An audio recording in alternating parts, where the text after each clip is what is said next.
Hey, this is Mike Evans. Listen to every episode of Schlereth and Evans on demand at 1043thefan.com. Presented by Siltahara Motors, the home of the Zero Down with Chapter 7 and 13 bankruptcies. Regardless of your financial standing, no one should be without a vehicle. Visit the special financing section at sthmotors.com. Denver's sports station, 1043 The Fan presents Schlereth and Evans.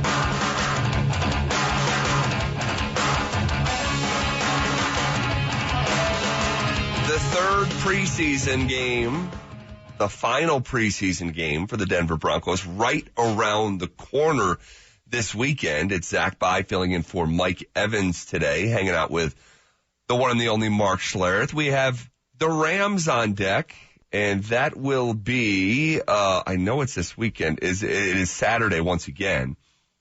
Saturday night, 7 o'clock here locally.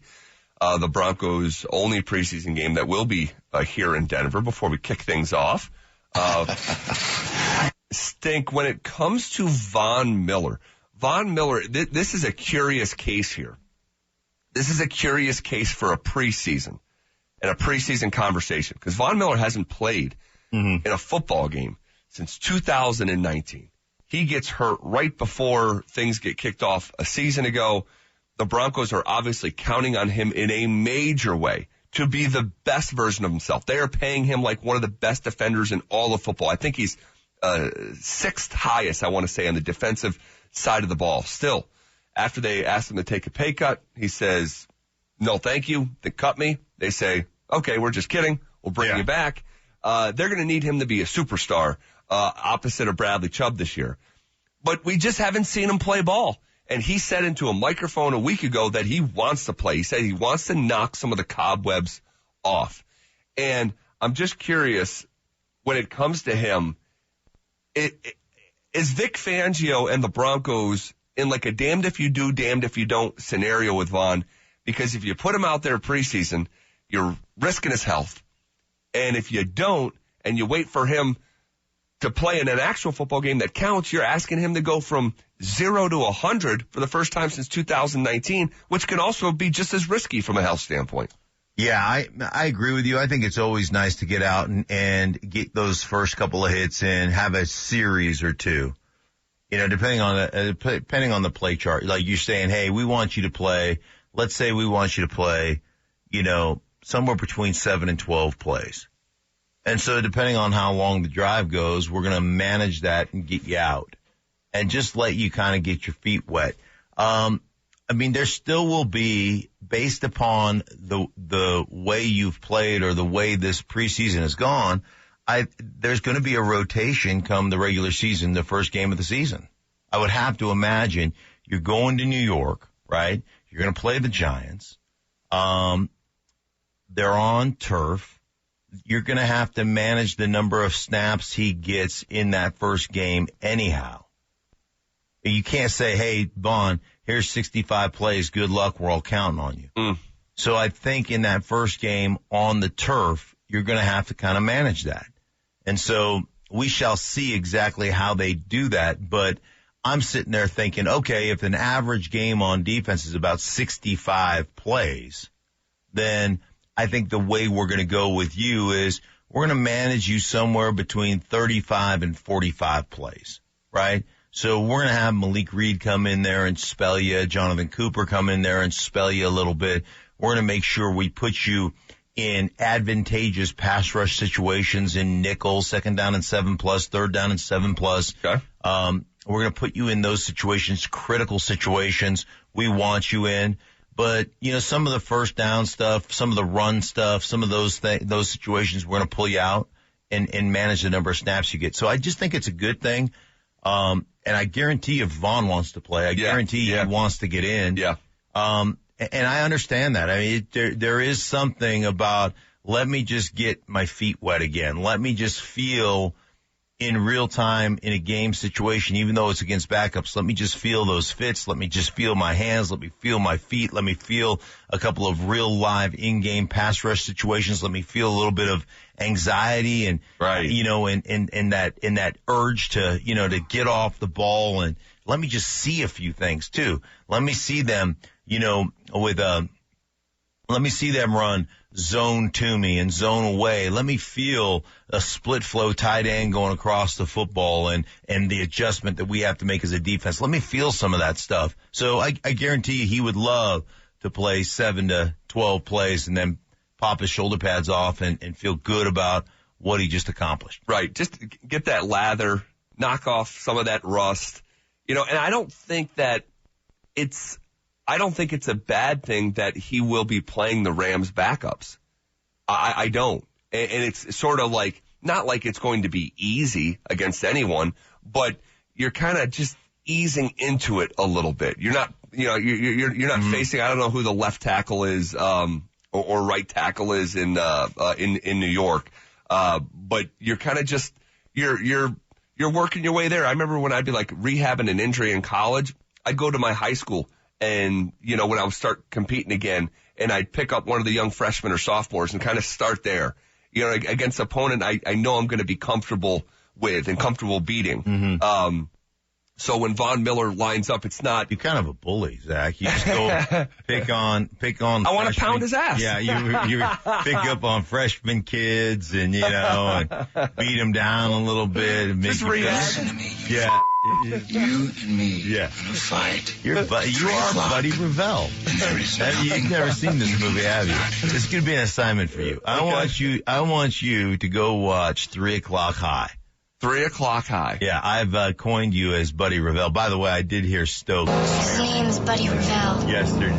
Yeah, I did hear Stoke smear me. It actually had me laughing. It was great. Fun. It's with the music and everything, right? Yes, I mean, yes. And that goes on until what? Until we get a franchise. Some develops as a franchise quarterback. Yeah, until we get a franchise quarterback. Oh. Which I still think. I still think Aaron Rodgers is going to be in play this coming offseason. I do too. Some people tell me I'm absolutely crazy. We'll see how it all. You, Aaron Rodgers. I can't wait till it happens, and then I'm just going to send out just one tweet. Blanket statement's going to go. I told you so. Yeah, I figured. And then with like maybe like a little island drink, I told you so island. Right. Just a little something. I told you so. Just a little something. How do you think? We'll see how that shakes out. Yeah. No. How do you think Vic will handle Von this weekend? Do you think Vic will relent? And should Von have a voice in this? Oh, no. I don't think. I think he certainly should have a voice. He should go out there and say, "Hey, man, this is what I want to do. This is what I would feel more comfortable going into week 1, having played on that." Like, I always want to see, like, just from an injury standpoint, recovering from an injury, I want to get however many snaps I feel like I need to get, and it's not many, just to get yourself back in a rhythm. You just want to see some things. Like, you don't want to have to think. You want to see things to where your body just kind of reacts to them. Sure. And the only way you really do that is when you're playing in games. So you just want to see and feel that. And then you pull yourself out and say, I feel great. And the other thing is, just as a guy that, came back from a lot of injuries, I want to see what I feel like the day after. Sure. I want to take my 10, 12 snaps, and then what do I feel like? Oh, man, I feel great. Like, this is awesome. And from a confidence standpoint, that builds a lot of confidence in that, oh, yeah, I'm back. I'm ready to roll. So I just think from a confidence standpoint for Vaughn, from, a feeling of your body standpoint, a feeling of the mesh that you want to be in from a pass rush and a defend the run situation, I think all those things I think the benefits dramatically outweigh the risks for Vaughn to play, again, not a lot, but 7 to 12 snaps. All right, we'll see how it shakes out this weekend against the Rams. This is a segment you didn't see coming. Is this the season that Trevor Siemian is dethroned? And I'll explain my thinking here coming up next. Hey, it's Mike Evans. Silt-Tahar Motors is the home of Zero Down. Regardless of your credit or financial situation, Silt-Tahar Motors will help you get behind the wheel. People with poor credit or in bankruptcy can qualify for Zero Down and no payments for 45 days and be driving in their new car within hours of stopping by the dealership. Check out any of the cars Silt-Tahar Motors currently has on site at sthmotors.com. Silt-Tahar Motors is conveniently located at Highway 36 in Wadsworth, so regardless of your financial situation, Silt-Tahar Motors will get you the car you deserve at sthmotors.com. Is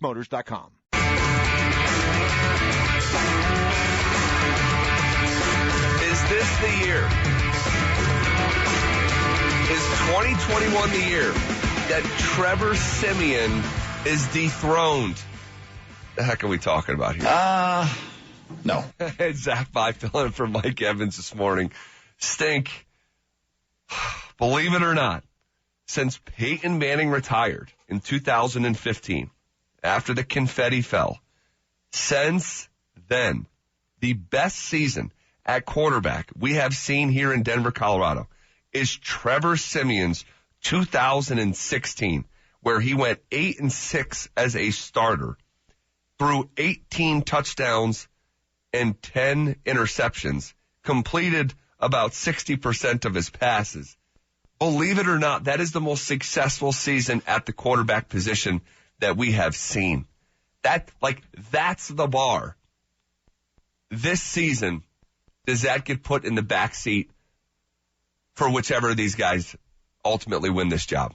You would hope so, right? I mean, from a standard standpoint, when you explain it that way, 60% of his passes and 18 and 10. 18 and 10. He had a winning record.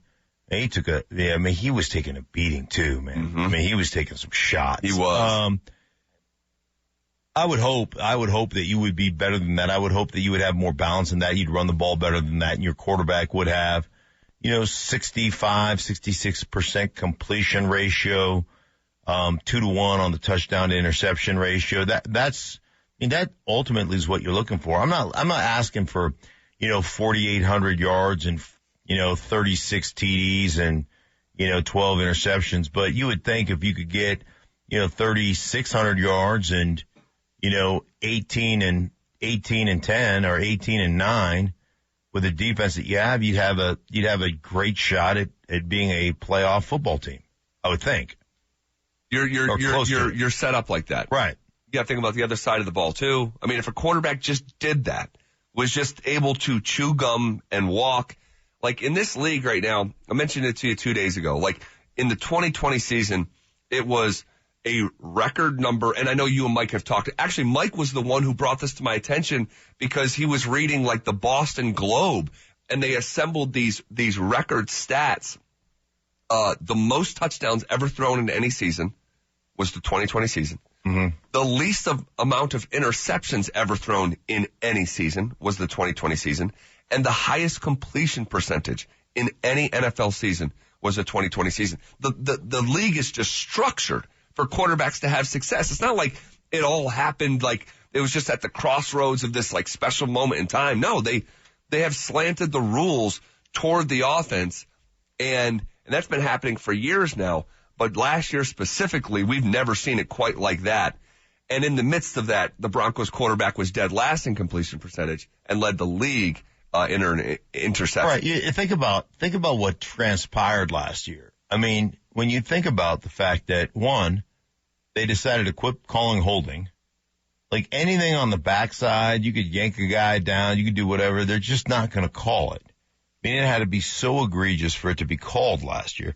I think the holding was down like 37% or something. Yeah, I thought it was even more than that. It might have been more than that. It's crazy. So they stopped doing that. Offensively, you don't have to deal with crowd noise. Right.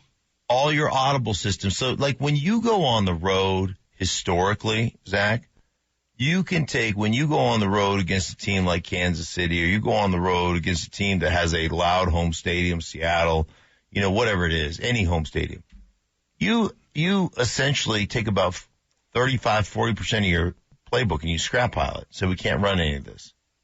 Last year, your playbook is 100% completely open on the road. You're making no adjustments. You don't have to account for silent cadence anymore. You can be on time with your cadence. You can use your cadence to your advantage when you're on the road, which never happens. Like all these things that historically you haven't been able to do, you can do. There's a reason that touchdowns were at all-time high. Interceptions were at all-time low. You don't have to deal with the elements ever. And that's not going to be the same this year. That's going to change. We are going to have fans in the stands. Now, some of them may be masked, but we're going to have fans in the stands. Yeah. It's going to be good. It's going to be great. It's going to be, yeah, it'll be like in the olden days, going to a Saints game where everybody's got a bag on their head, right? Oh, right. But they're still there. Right. They're still there. They're still there. But how about that? Like, you look, it's been years. It's been years since Peyton walked out that door. And for the best season to still be Trevor Siemian, it's a nightmare. You look at Case Keenum and his time in Denver. That season since Peyton left is the only time where a quarterback has played all 16 games. Try to guess what his stats were.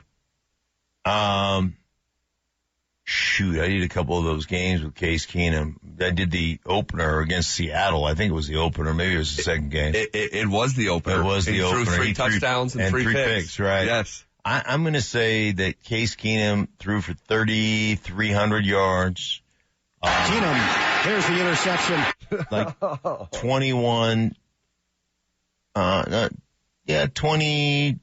22 touchdowns and 17 interceptions. You're darn close. The yards were higher because the Broncos were behind in a lot of games. So he threw for 3,890, so nearly 3,900 yards, 18 touchdowns, 15 picks. Oh, wow. So just straddling that 1-to-1 line. Right. And I remember that game. Was that your first year calling games? You were with Dick Stockton? Yeah, it probably was 2017. Was it 2018? It was my second year. Okay. Second year calling games. But it's incredible. You look at, that Keenum year, 18 and 15. Joe Flacco in his 8 games with the Broncos were 2-6, 6 touchdowns, 5 interceptions. I mean, it's just been so bad around here. I believe with every ounce of me, no matter who you go with, Drew, an improved Drew or Teddy, I think we should see the most successful quarterback season since Trevor Siemian, but also said that last year. All right. Oh, that bar is pretty low, right? It's low. It's stunningly low. Yeah, pretty low. And that was 2016. Yeah. We're going into the 2021 season. It's absurd. Yeah. Okay, Vic Fangio, non-committal on the quarterbacks. And also, how's it going for Paxton Lynch up in Saskatchewan? I'll give you some details on that in 4 Down Territory coming up next. Are you ready for some football? This is 4 Down Territory. Words cannot say how much I truly love you. Donkey Kong Sue. Double team, leaping high, falling hard. Yo soy fiesta. On Sports Radio 104.3, The Fan. First down. Yeah, it's pretty damn close. I mean, you guys have seen it. I've asked a few of you a few times, and neither one of you have come up with an answer. So it is close. And I think it's close for a good reason. They both have played well. The good news of this competition is we got 2 quarterbacks that we feel we can go win with. That is Vic Fangio yesterday, where just not giving it to us. Not naming the winner of the quarterback battle. Do you think that he is still legitimately torn, or do you think he knows who he wants to go with and he's either holding out for Teddy or still waiting for Drew to show more? Well, I think he knows who's winning the battle, but I do think they have a desire within the building for Drew Lock to have that, what'd you call it, eureka moment? Yeah, eureka moment. Yeah, that sudden epiphany that, oh, okay, I get it now, and here we go. So, because, when you look at it, I mean, obviously, Drew Lock, he's got exceptional talent. So, I think they're waiting for that to happen. My question is, at what point are there diminishing returns? Right. You talk to any quarterback who's had success in this league, they're all rep hogs. Every one of them wants all the reps. They want to hone their craft. They want to hone their skill. And to me, when you're divvying up all the first team reps, regardless of what you do to your offense from a rhythm standpoint with different cadences and different guys running the show, you're not getting all the reps. You're getting a smaller portion of reps. And so I just can't see, when you're trying to develop a quarterback and win a job, I don't see how that helps develop a quarterback when he's getting half the reps that he should be getting. We're going to circle back to this conversation here shortly. Next in 4 Down Territory. Second down. Brady takes the snap, gives to Michelle, runs it right, first down and more, untouched, into the end zone. Touchdown Patriots as they regain the lead. All right, that was Patriots Radio. How about this? drafted in the first round, 2018. Sony Michel on his way to the Los Angeles Rams for some conditional picks. One in the 5th, another in the 6th, just like that. I mean, it was just like, feels like yesterday Sony Michel was coming out of Georgia, and just like that, he's out of town. I know he was a late round pick. Late in the first round, I should say, like 30th, 30 something like that. But the bottom line is it more the devaluation of the position, or is it more of, hey, first rounders really aren't that bad? Your first rounder that's going for a 5th and a 6th rounder, just a couple years into your career, crazy. It is crazy. I mean, I understand it. And I tell you what a breath of fresh air coming from New England to all of a sudden be in L.A. with Sean McVay. You want to talk about personalities, right? I mean, that dude just walks into the room and energizes it.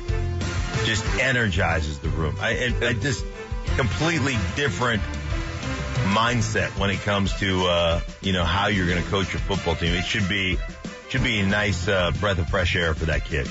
Next in 4-down territory. 3rd down. Coach informed me that the very next day after I got drafted. When I came down here, he kind of brought me into the room, asked me how I felt about it, and I feel great about it. I feel like it's going to help me maximize my opportunity, maximize my skill set. So I feel like Coach knows what he's doing. He's doing what's best for the team, and I feel like it's going to work out really well. That was the voice of Travis Etienne, first-round pick, another first-round running back, coming out of Clemson. He was picked 25th overall, and just like that, season is over before it started, placed on season-ending injury. He got a Liz Frank, and he's going to IR. This is obviously devastating news. They're trying to reboot the culture, revamp that roster. Mm-hmm. This is one of your blue-chip players. Liz Frank, that's Stokes said of all the injuries in his career, and he had a lot of them, he said none was worse getting back than that one. Really? Yeah. Yeah, I've never had a foot injury like that, so I wouldn't know, but it is tough, and especially you're trying to groom and produce or groom a young quarterback to become a star in this league, and it's really about, to me, having those guys have success is a lot more about all the people around them than it is just that guy. Sure. And you try to create a situation where you've got great people around the guy, right? Great talent around the guy, so those guys can do some of the heavy lifting, take some of the pressure off of Trevor Lawrence, and boy, that's never a good thing, man. That hurts them. They already feel like they're a little bit overwhelmed. This does not help. No, it does not. Next in 4-down territory. 4th down. Lynch, good protection, and it's intercepted. Picked off by Terrence Smith. I believe it went through the hands of one of his teammates, Ramik Wilson. Wilson turned around to see where it went, and his buddy had it. That is an old Paxton Lynch lowlight. Mm-hmm.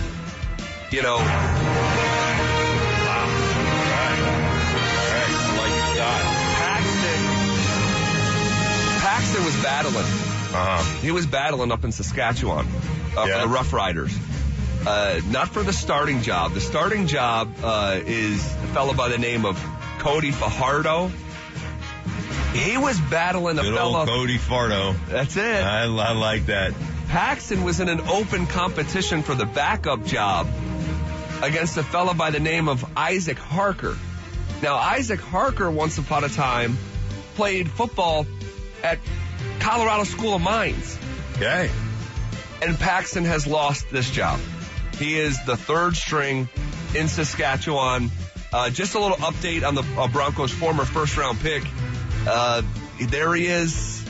I don't know if he's active on game day or not, but he lost that. Did he lost that backup quarterbacks? job. I think they did keep 3 quarterbacks to keep him around. But obviously battling for his professional career up in Saskatchewan, it's not going great. Yeah, it doesn't seem to be. If you're losing out to Harker and Farter, lost to a former ore digger up there at Colorado School of Mines. The ore diggers? The ore diggers. Digging ore, not like the oars that you paddle with, but like Or, like rockin'. Or diggers. Or. Colorado Mines football. Mine. You're mining ore. Yeah. Makes sense to me now. I had no idea, but now it all's coming together for me. This is probably it for Paxton, wearing a football uniform, wearing shoulder pads, a helmet. I mean, you can't win the backup job in the CFL. Writing's probably on the wall for Paxton. Oh, yeah. I mean, where else do you go?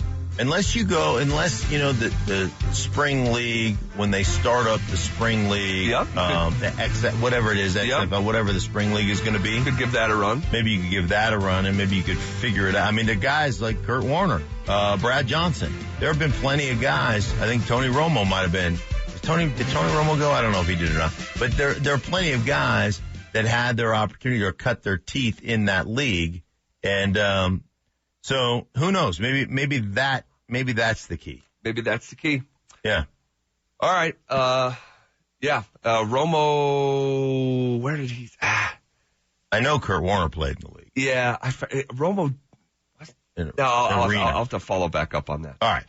Okay. Troy Rank. When the heck are they going to announce the Broncos starting quarterback? And should we expect to see both guys playing against the Rams this weekend?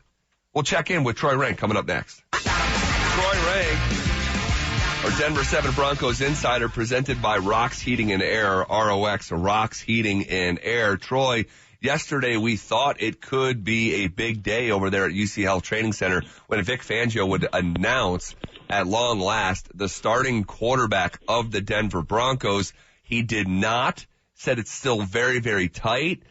My question, I got a couple of them. At what point does not picking a quarterback become a detriment to your football team, with the understanding that you have a game in 3 weeks? Yeah, I was a little surprised we didn't learn. I've been hearing all along it could go up until the first week of the season in terms of the announcement, not in terms of maybe knowing internally. My belief is, again, having covered quarterback derbies all the way back to Brian Griese and Bubby Brister, to Simeon and Lynch, Simeon and Sanchez, that the sooner you can make it, the better for clarity for the alpha male in the room as the quarterback and leader of the team. So for me, I would not wait any longer than after this preseason game. Like, it would be immediately announced on that Monday. And so it's very clear with the roughly 2 weeks leading into the season who the guy is. What's confusing to me is not that they haven't made the announcement, is that there really doesn't seem to be a reason why they haven't. They continue to say, and Vic says he has enough information and it's close. And so I believe him on that. What would he learn in practice yesterday and today that would change his opinion? I guess that's the part I'm not understanding. And if they play against the Rams, you're not playing against any starters. We know that. So that's the part I'm not entirely clear as to what would you glean from these next few days that could sway your opinion based on what you've seen from OTAs all the way up to this point. But listen, it's their choice. I just think it immediately after this game this week would be the latest I would make the decision. Yeah, what's holding them back? I mean, why not announce the starter? Like, what do you, just speculate for me. What do you think's holding them back? Yeah, it'd be just speculation that, well, the one thing is obvious, Mark. It is that close. And so when it's that close, it is tough to make a decision. It's like anything in life where you've got two choices and you like them both and it feels like you like them both equally. Those are tough decisions. Maybe internally they're trying to battle of, whether, Pat Shurmur's saying one thing, George Payton's saying one thing, John Elway's saying one thing, their scouts are saying one thing. So, because it's a collaborative effort. Ultimately, it's Vic Fangio's decision. So maybe he's weighing all that, and they're literally in the room. It's divided, not against the player, but two like this person, two like the other. And so maybe it's setting up as Coach Fangio is the deciding vote. So he really wants to make sure he makes the right decision. I just think you can overthink this. At some point, for the clarity of the team at that position, you just need to make a decision and roll with it. Even if it's 50-50, if it were on a boxing scorecard and a draw, you still can make a decision. At some point, it can be subjective at that point and just say, this is my gut feeling who gives us the best chance to win against the Giants. So, again, if Coach Fangio knows, then he's keeping the secret better than Victoria because he's not letting it out and it's not leaking. So I honestly think they do feel like they know who it is, but they're just not ready to reveal it for whatever reason. And that is different and odd, but that's their decision. Yeah, it's his decision to make, so I guess he's well within his right to operate like this. But my question is, if the competition is still even Steven and it's still open, will we see both quarterbacks play against the Rams in the third preseason game? And then the obvious follow-up question is, okay, if you're going to play your quarterbacks, then you got to play your other ones, so you're getting these guys protected. And then if you're playing the ones, who starts with the ones? Do you keep the ones in longer for the other quarterback? I mean, what is next here? Yeah, and Coach Fangio addressed that before training camp, that's where it gets complicated and murky, is that if you're going to play them through the 3 games, you've got to put them out with a representative line. And you saw that with Drew against Seattle. Second string line had some communication breakdowns. I would think that would be unlikely at home, or less likely at home, because the crowd was involved in that game. But well, the last thing you want to do is have somebody sprain an ankle or a quarterback sprain a thumb because he gets sacked or hits his hand on a helmet throwing a ball in what is clearly a meaningless preseason game. So how do you decide that? I mean, this is just me sketching it out, thinking about it last night. If I were a coach of this, if that were the decision, I would say you'd probably have 3/5 of the starting offensive line. I would not play Bowles, and I'm not sure who else, but I would not play Bowles because he's just too valuable. They don't really have an answer if you lose your left tackle. And so if Bowles is out, maybe Glasgow because of, he just doesn't need the wear and tear of a preseason game. So you have 3/5 of the starting line. Sutton's going to get some snaps. So maybe you give each quarterback a series. I mean, this is me thinking out loud. It wouldn't be much more than that because the risk of injury for me is just too great. This is, again, this is me thinking it through. They have more depth this year, clearly, but you're playing a Rams team that's not playing anybody, which some can say, well, that makes it easier. It does, but you also got guys fighting literally for their football lives. So a guy that gets maybe a penalty or dives that does something that maybe a veteran player wouldn't do because this guy on the other side is playing for his livelihood in this moment, and you're playing in a meaningless preseason game. So the juxtaposition of that is a little off for me. So I would say 3/5 of the offensive line. You'd see Sutton, maybe we see Patrick. You see Gordon for a series, and maybe you flip it and do it one more series for the other guy. Again, this is just me trying to map it out where it would be representative and a fair choice, because if they don't play evenly, then what are we doing? And what were we waiting for? These 2 practices? I mean, really? I guess that's the part I don't understand. Yeah. Real quick, last one for me. Von Miller, does he play this weekend? He does. I bet he gets a series. He wants to get it out of the way, Mark, just get this idea out of the way of his head of being back on a football field for the first time since, last preseason? And same with Cortland Sutton. Cortland Sutton needs it. He needs to he, for me, is in the same position Bradley Chubb was, where he's trying to get through that final mental stage of trusting his knee. Vaughn doesn't look like that in practice. I just think he doesn't want to go into the first game having not played since last preseason. Sutton needs some reps, and I would try to get him a couple series just to mentally start getting him to break through. But it'll be interesting. I do think that they'll make a decision after the Rams game, but at this point, it might be the Friday before the Giants game. I mean, you can't make it up. All right, Troy, have a great rest of your day. Thanks for being here. We'll talk to you again soon. You got it, guys. See ya. All right, there's our Denver 7 Broncos Insider presented by Rox Heating and Air. That's ROX, Rox Heating and Air. This is Vic. Well, see you later. This is Vic Fangio from yesterday. What can they gain by waiting on this quarterback decision? We just want to do it at the right time, meaning the right time, obviously, for the players involved, for the team involved, and for everybody. And, we don't play another game. What's today's date? 24th, right? The 12th. There's 31 days in August, yeah, right? So that's 7 and 12, 19. You got 19 days. Wow. All right. We want to do it for the team involved. Are you talking about the Rams, or are you talking about the team involved, the players involved? Like, wouldn't the best thing for the team involved, which I'm assuming is playing silly games, and the players involved, I'm assuming that's the Broncos players, and the 2 quarterbacks, wouldn't it make sense? Wouldn't be the best thing to do is to say this is going to be our starter, and we're going to start working toward our game against the Giants. We're going to start doing because part of yesterday and yesterday's practice was the scripted plays. It's like Vic said it, I think yesterday, like 40% is like training camp practice and like 60%. I might have those mixed up. It might have been 40-60 the other way, but the bottom line is it's almost 50-50 is preparing for the Giants versus kind of playing against yourselves. You know what I'm saying? Yeah. So if I'm prepping for what the Giants do right now and I'm starting that process, don't you want your starting quarterback to get all those looks? Of course. Of course you do. I mean, last year, all we were told is how valuable the reps are that they missed. Mm-hmm. I mean, Pat so Shermer if they lose to the Giants, is it going to be, well, the quarterback battle really slowed us down on the preparation for the New York Giants? Pat Shermer, at one point during the season last year, literally added up the approximate reps that Drew Lock lost as part of an explanation why the offense was starting slower, what have you. Mm-hmm. And now we're 3 weeks before the first football game of the season, when you're going to try to win as a coaching staff your first football game in September, for the Broncos, first game in September since 2018. It's kind of important. And I just, like, if you're going to keep the competition open, you wouldn't be grading it right down the finish line on the type of practice that you saw structured yesterday.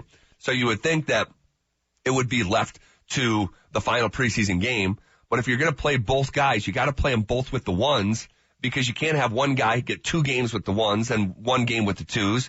So does that mean keeping your ones out there?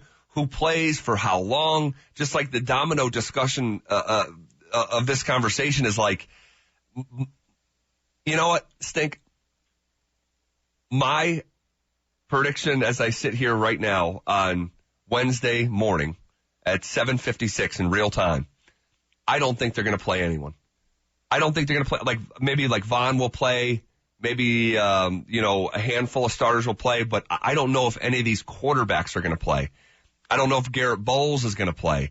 And I just think they're ultimately going to have to make a decision, which they could have done yesterday or the day before. So let me just throw something at you, just because it popped into my head, and that's a pretty cavernous space when things pop up in there. But has Drew Lock really gotten any reps with the ones in training camp in preseason games? I mean, theoretically, when you played Minnesota, he wasn't playing against their ones. He was playing against their twos. And a lot of guys, Cortland Sutton didn't play. Jerry Jeudy did play, but Garrett Bowles didn't play. Dalton Reisner didn't play. Interesting. I didn't think of it. He really hasn't had reps with the ones. And so, but if you're going, hey, 2s-on-2s situation, like Teddy was exceptional with the 2s in game 1, and he was exceptional with the 1s in game 2. It just is, it's really kind of interesting. So are you, from a preseason standpoint, are you really getting a true evaluation of what Drew would look like with the 1s? Because he really hasn't had a full slate of reps with the 1s. And he's not going to get it this week either. Hadn't thought of it quite like that. Yeah. Like the wholesale ones. Across the board right, ones. Across the board. He really hasn't played with those guys. No. What's going on with that top button of yours? It's time for Save the Button. Please, do not make me press this button. No, not the buttons! Not my gumdrop button! Every day we check in with Mark Schlereth to see if he's one step closer to fitting into his game day suit. When my neck is eating my chin. Will Stink lose enough LBs before kickoff? I like to think of myself as fat Chris Hemsworth. Let's find out. Diabetes. Right now. All right, in your quest to get down to 4 between 40 and 43 is the window there. It's a 4-pound window. Okay. It's a 4-pound window. At your heaviest, you were, well, I was close to 270. How long ago was that? Oh, it was this off season. Yeah. I was 69-ish. Yeah. You wear that big windbreaker, try to hide it. Right, exactly. I got some stretchy pants on, feeling good. Where are you at? And when we started this quest, I was 260. Okay. Or this morning I was 253. 253 this morning. 253. Okay, so you're 10 pounds off. 10 pounds off. But see, I was already at 250, and then I took my trip to Alaska. It's 250.9. Little setback. I had a setback. But I'm working my way back now. Working my way back down. It's only, I mean, I still have, I think I'm going to be like Vic Fangio now and start doing math. I think I've got 15 days or so. Okay, so game number 1 is September 12th, right? Right, and but my weigh-in date is September 9th. Okay. But I leave September 9th for the September 12th game. Okay. All right. Well, you're well on your way, man. Yeah. You're well on your way. It's going to be easy. I'm going to make it. No problem. Yeah. You got this. You got this. And this is KKFN HD1 Longmont, Denver. Hey, it's Mike Evans. Siltahar Motors understands sometimes bad things happen to good people. That includes bankruptcy. If that is you, you can still purchase a car at Siltahar with zero money down in almost all cases. This is a program they've been doing for 25 years. The dealership itself is almost 60. Family-owned business that is proud of their reputation and proud to be a huge part of the Broomfield community. If you file bankruptcy, Siltahar Motors can help. Zero down and no payments for 45 days in almost all cases. Contact Team Zero Down at 720-446-9222 or online at sthmotors.com.